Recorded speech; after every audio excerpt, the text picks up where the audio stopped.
Пайғамбарыбыз Muhammad sallallahu aleyhi ve sellem Medina көчүп келгенде Абдулла ибн Салам жөөттөрдүн алымы болчу, Тауратты кыйын билген еврейлер. Элдин баары эле күтүп келет, күтүп эле кийин бирөө келди эле болуп атат, тополоң болуп атат. Эмне болду экен деп, пайгамбар келди деп, мен барып да чыныгы ким экен деп карасам дейт. Ал убакта исламды кабыл ала эле караса нурлуу, жүздүү пайгамбар Muhammad алейхиссалам. Айттым, бул жүз жалган сүйлөй турган жүзгө окшобойт деди. Пайгамбар саллаллаху алейхи ва салламга бир суроону бериптир. Мынандай деп: "Я Расулалла, бир суроого жооп бериңизчи.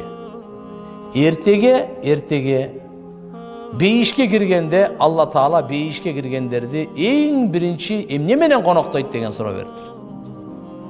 Пайгамбар саллаллаху алейхи ва саллам айтты: "Бейишке киргендерди Алла Таала эртеге эң биринчи балыктын боорунан кебап берип коноктойт" dedi. Gülçö'ye gelsen gülçölüktör daha bizge balık verdi da. Estek.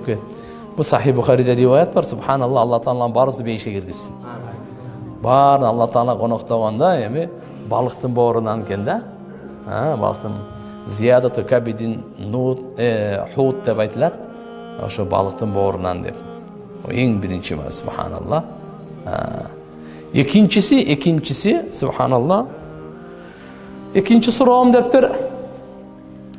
Emne üçün bala? Gede atasına okşoş, gede apasına okşoş. Dese Allah Subhanahu Peygamber sallallahu aleyhi ve sellem cevap bergen. Sebep degende bala özü atanın uruğundan ele jaralbayt. Atanın enenin ekonu susunun koşulmasından jaralat. Kimisi üstөмдүү olup aldın ötüp ketse oşo okşoşurak bolup ketет. Bunu da жақын қараға чейинчи атанын уругунан эле жаралат деп келген. Эмеле табышты? Жок. Ата эне экөөнүн уругунан экен, кошмасынан деп, аны Кур'ан-ы Каримде айтып койду.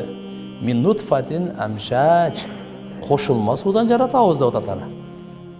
Ошолорго айтып атабыз, Кур'анды эле карай берсеңер эле барын табасыңар, Бардык илим Кур'анда. Бардык акыйкат Кур'анда, бардык адилеттүүлүк Кур'анда. Бар Алла Субханаху ва Таала китепти Кур'анды ушундай берди биздерге туугандар. Биз жашообузду Кур'анга ылайыктайлы. Айша энебизден сурады: "Я Айша, Muhammad алейхиссаламдын мүнөзү кандай эле?" деди эле. Ага суроо берди. "Сен пайгамбардын Кур'ан окуган эмессиңби?" деди. "Кур'ан окуган эмессиңби?" деди. Эмне нерсе Кур'анда болсо пайгамбардын жашоосунда ошо бар экен. Эмне нерсени пайгамбар жашоосунда көрсөңүз Кур'андан табат экенсиз.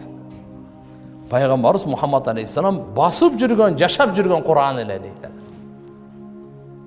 Бизге 23 жылда алып келди. Кур'анды канча жылда алып келди? 23 жылда. 40 жылда пайгамбарыбыз болду, пайгамбарчылык берилди. 63 жылда өттү. 23 жылда Кур'ан-ы Каримде Алла Субханаху ва Таала биздерге жеткирип, кыямат күнгө чейин бурмаланбаган, өзгөрүлбөгөн китеп кылып сактап Алла Таалам берди. Урматтуу агайын мусулман бир туугандар, жашоо аманат, ден соолук аманат, дин аманат. Алла Субханаху ва Таала мынандай бизге сонун дин бердиби? Эми динди үйрөнөйлү, динди карманайлы, динге бекен болойлу, динди таратайлы. Мына биздин мойнубуздагы милдет. Ушуга Алла Таалам берекени, жеңишти, ийгиликти, бакытты Алла Субханаху ва Таала вада берген. Ошон үчүн эң биринчи ар бирибизде калима дурус болсун, калиманын мааниси, калиманын талабы, калиманын жемиши, калиманын нуру бизге баарыбызга насип болсун. Кайсы ла илаха иллаллах Мухаммадур Расулуллах. Бул калиманы ла илаха иллаллахны көп айтайлы. Жүрөгүбүздө орносун. Мухаммадур Расулуллах чачыбыздан тырмабызга чейин түшсүн. Пайгамбар саллаллаху алейхи ва саллям бизге күлгөндү үйрөттү, жылмайганды үйрөттү, караганды, учурашканды үйрөттү, сажда кылганды үйрөттү, Аллага тобокел кылганды үйрөттү. Алладан коркконду үйрөттү. Бардык нерсени үйрөттү. Тазалыкты таараттан баштап, гусул таяммумдан баштап, мамиледен баштап, акча табуу, акча сарптоодон баштап, бардык жашоонун альхамдулилlah динибиз эч бирге муктаж эмес. Бардык жагынан бизде альхамдулилlah динибиз толуктугандар. Ал-яум акмалту лакум динакум. 23 жыл Алла Таала Куран түшүрүп, пайгамбарыбыз бу дүйнөдөн кетерине бир 80 күн калганда ушул аятты Арафа тоосунда, Арафа күнү түшүрдү Алла Таала.